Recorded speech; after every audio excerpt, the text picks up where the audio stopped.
My name is Howard Callum, and I'm 89 years old. I don't sleep much anymore. The nights are long in a way they never used to be. I sit in the kitchen sometimes just before the light changes, when everything outside is still dark and the house is so quiet you can hear it breathe. And sometimes in that quiet my hand moves just slightly toward the edge of the table where my phone is. I don't pick it up, I just reach, and then I stop.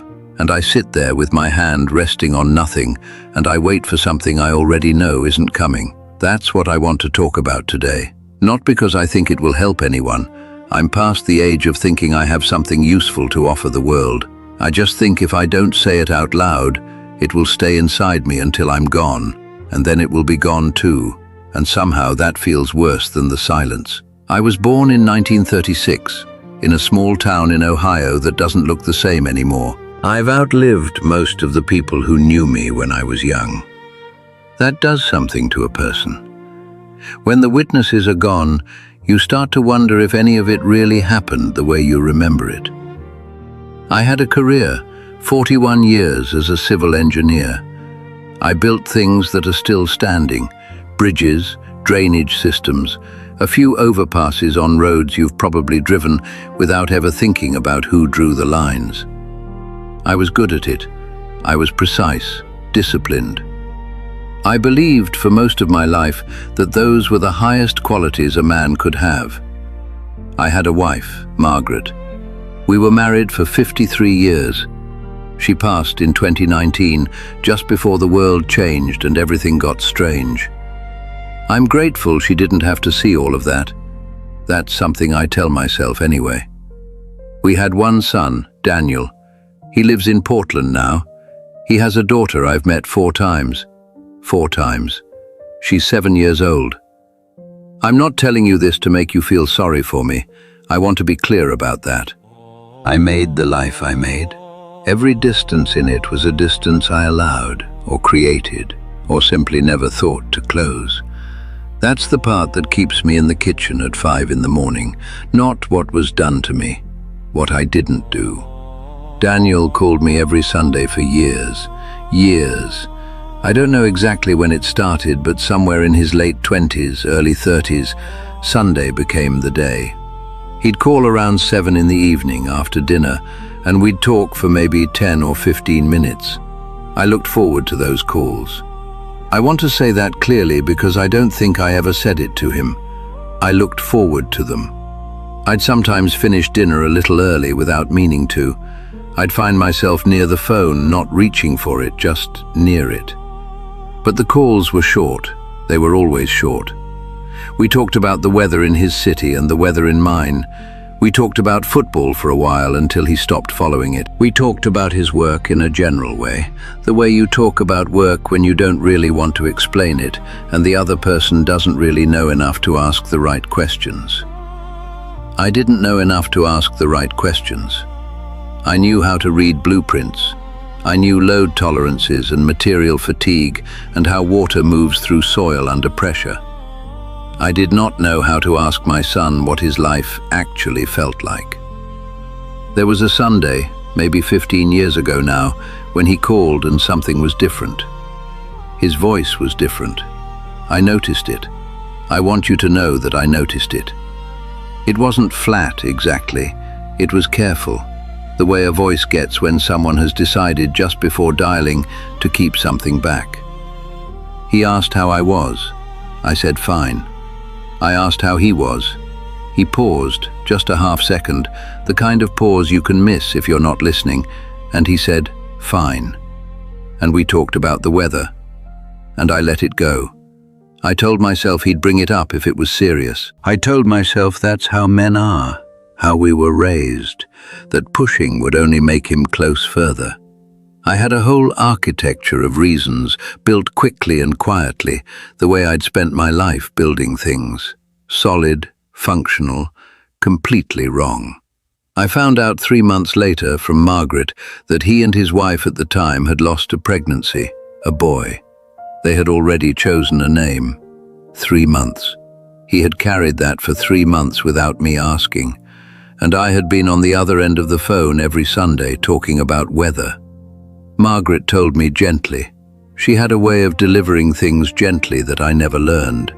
She said, "Howard, Daniel lost the baby a while back. He didn't want to worry you, didn't want to worry me. My son had a grief that had a name, and he didn't tell me because he didn't want to worry me." I sat with that for a long time. I still sit with it. I called him that night.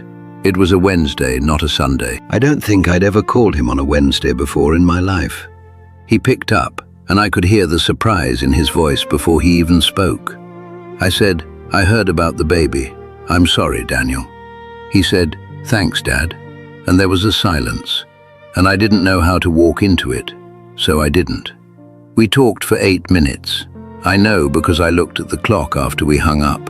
8 minutes, on the night I finally called outside of a Sunday, about the most painful thing that had happened to my son in years. 8 minutes. And I spent 6 of them saying things that were true but not necessary. That these things happen, that he was young, that there would be time. He knew all of that.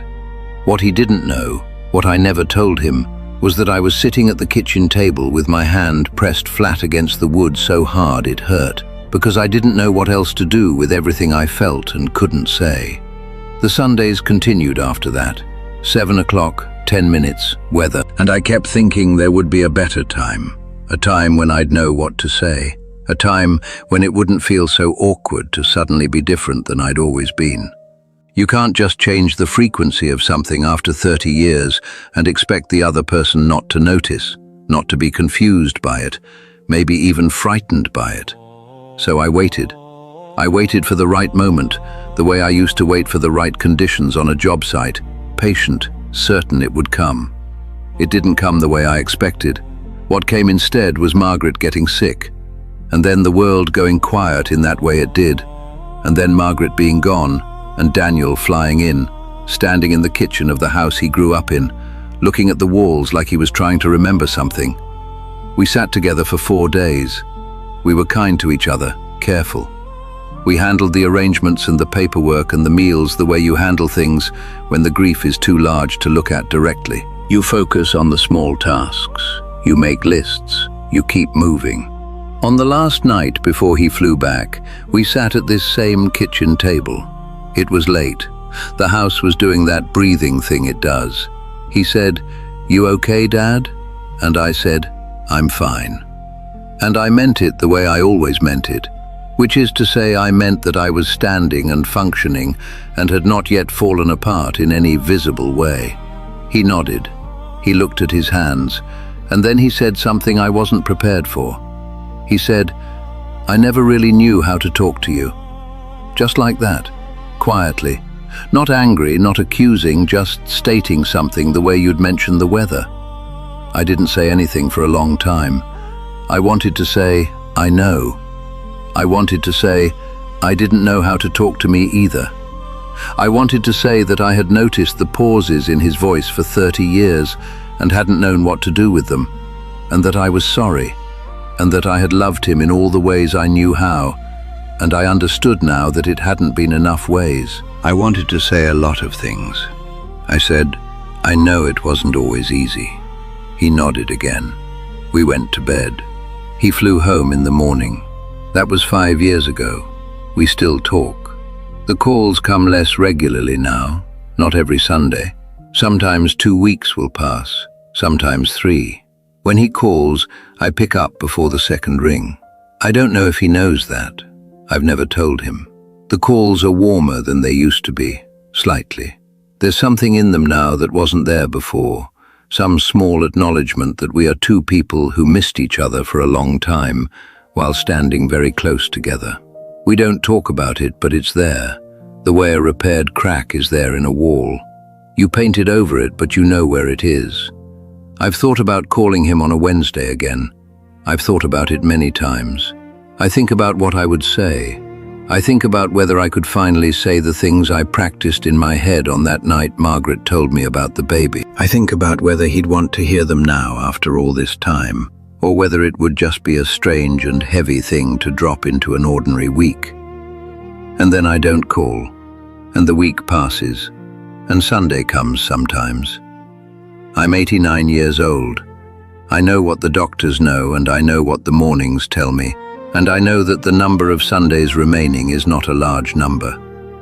I'm not afraid of that. I want to be honest about that too. The dying part doesn't frighten me the way it once did.